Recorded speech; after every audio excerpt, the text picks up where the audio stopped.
shout out sa inyo, nandito uli ngayon si Ate.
Yan siya. May mga katalog. Tignan muna natin yung mga nasa. Diba sinisira ko na agad. Ito yung warranty. Tignan natin yung pa yung mga nasa loob. Sensya na kayo. Hindi ako marunong mag-unboxing talaga. Pero I'm happy to share this one. Kasi, di ba?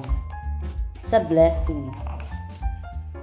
I-charge pa pala siya. My God. So, wala na.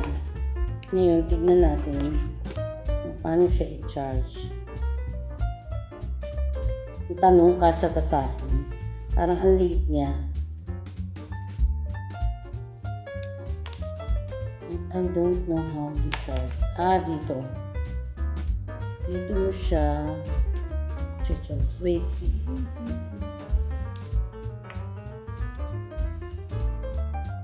Yan, parang ganyan siya. Diba? Yan. Diyan siya. Di-charge siya. Kaloka. Lahat na ngayon di-charge. Mamaya, babasahin ko kung paano siya i-operate kasi until now, di ko pa rin siya alam. Pero isusukat muna natin siya kung kasya ba talaga siya sa akin. Okay. Kasya naman. Diba? I love it. I love it. I love it. I love it. I love it. Pero wala pa siyang charge. Back totally happy. Mamaya. Kaya, thank you, thank you.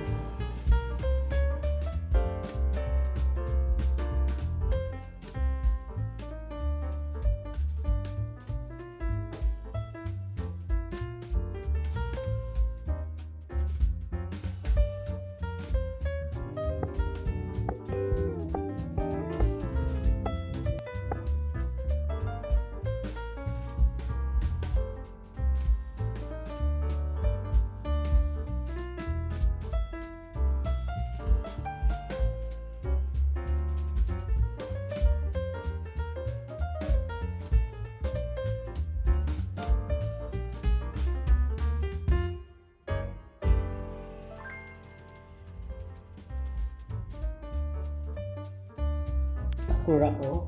Mamaya, yan. Ito naman, yung earbuds.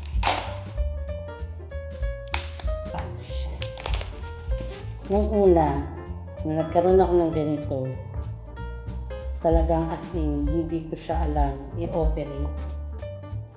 Bobo lang talaga.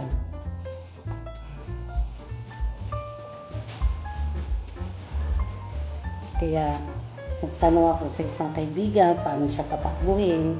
Kasi nanggigigil na ako nung una. Hindi ko siya talaga alam i-operate. Pero tinuruan niya ako, tinawanan niya pa ako. Kaya, siya. Ngayon, alam ko na. Diba, natututunan naman lahat ng bagay. But I'm not afraid to ask. Ito siya, guys. Ganda niya.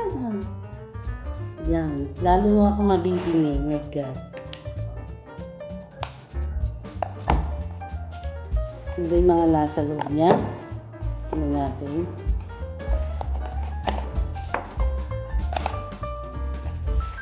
Nakatalog.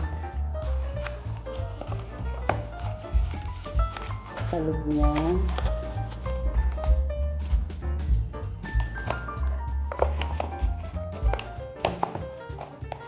I'm sure ito ang charger.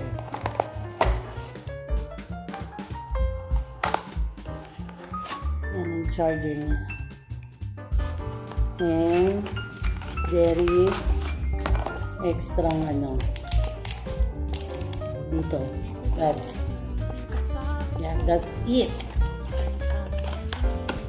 Thank you so much. Diba, I'm happy and I'm lucky talaga na may mga early gifts para kay Ate Geng. Thank you so much. I'm happy dito. Hindi na siya yung pipitsugin na earbuds nung una. Nabili ko lang ng magkano. Ngayon mamahalin na siya. Level up si Ate Geng. Ang kaya thank you so much dito sa gift ninyo, sa gift mo. Thank you so much. Dito talagang na-appreciate ko. Kaya thank you so much talaga. Sabi ko naman sa'yo, ayaw niya talaga magpa-shoutout. Magagalit siya kasi pag sinoutout ko. Pero nalulungkot ako kasi hindi ko napasalamatan o na-shoutout dito sa aking vlog yung taong nagmagandang loob para dito sa mga bagay na to. And this is really actually, this is my dream na magkaroon talaga ako nito. Kasi hindi naman siya ganun ka cheap para bilhin. Napaka laking halaga din kung isipin. Kasi ngayon, mga panahon ngayon, nagiging wais na si Ate Geng sa pera. Pero may nagkusang loob na magbigay at pursue ng aking dream na yon na magkaroon ng ganito. Sakura Pink ng Huawei Watch Fit. Kaya thank you so much talaga sa'yo. Hindi ko man mabanggit ang iyong name, pero thank you so much kasi inupad mo yung isa sa mga dream ko na magkaroon ng ganito. Lagi ko naman kasing sinasabi na bibilihin ko talaga yan. Gift ko sa sarili ko, either sa birthday ko o before I go back in the Philippines, mapupunta sa akin to. Kaya ngayon pa lang, hindi ko pa nga birthday, nakuha ko na at nasa akin na. Kaya I'm thankful na nagkaroon ako ng kaibigan na tulad mo. Kilala mo na yan. And thank you so much sa'yo. Thank you so much sa love and support mo din kay Ate Geng. Kaya thank you so much. Ito muli si Ate Geng na lagi nagsasabi ng love, smile, and care to all of you.